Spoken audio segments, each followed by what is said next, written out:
The rain hammered down on the cracked pavement as Lina Carter clutched her mother's old sewing kit to her chest. She was 17, alone, and homeless in a city that didn't notice girls like her. A week ago, she'd been living in a tiny apartment with her mother, a seamstress who taught Lina how to stitch before she could even spell. Then the eviction notice came, her mother fell sick, and within a month, death took the only family Lina had ever known.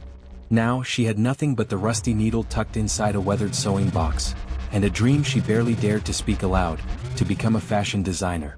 Lina found refuge in a women's shelter downtown. It wasn't much, peeling walls, a broken heater, bunk beds too small for comfort, but it was something. Every day after washing dishes in the shelter's kitchen, she sat by the window, threading scraps of fabric together with trembling fingers. Pillowcases turned into rough scarves, old curtains into crude skirts. Her hands ached from work, but her heart healed stitch by stitch. She made friends too. Nora, a former art student battling depression, taught her how to sketch dress designs. Mrs. Patel, an older widow, smuggled extra cloth from her cleaning job at a hotel. Piece by piece, her dreams started taking shape in her hands. But dreams weren't enough to pay for food or fabrics. When winter came, the shelter filled to bursting, and Lina had to fight for every inch of space. She worked double shifts washing dishes at a greasy diner, coming home with frozen fingers, barely able to sew. One night, after getting fired over a stolen tip she didn't take, Lina broke down. She sat alone in a freezing alley, her sewing kit in her lap, ready to give up. An old man passing by noticed her crying. He didn't ask questions. He simply handed her a steaming coffee and a crumpled flyer. Small business grant. Lina had 3 weeks to prepare a mini collection to enter the competition. She worked every waking moment, scavenging fabric scraps from trash bins, altering abandoned clothes. Mrs. Patel snuck her into the hotel's ballroom at night, where Lina laid out her designs under the golden chandeliers. Her first dress was stitched from faded pillowcases dyed in the bathtub, the second from a torn hotel curtain. Each outfit told a story of survival, hope, and beauty from ruin. On the night of the submission, Lina almost didn't go. Her shoes were falling apart.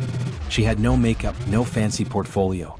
But she remembered her mother's words, "The world doesn't need another rich girl's dress. It needs to see your heart." Clutching her bundle of dresses, she stepped into the hall filled with designers in tailored suits and glossy smiles. She looked wildly out of place. But when the judges saw her collection, the room fell silent. A week later, the shelter's landline rang. It was for Lina. Tears flooded her eyes as she heard the words, "Congratulations, Miss Carter. You've won first place." The $10,000 wasn't just money, it was her escape.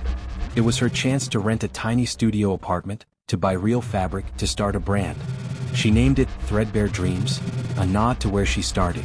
Over the next 3 years, Lina's designs exploded in popularity.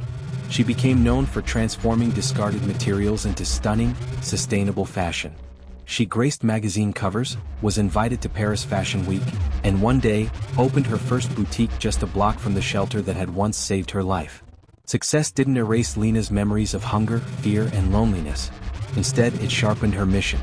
She hired women from shelters, training them to sew and design. She started free workshops for at-risk youth.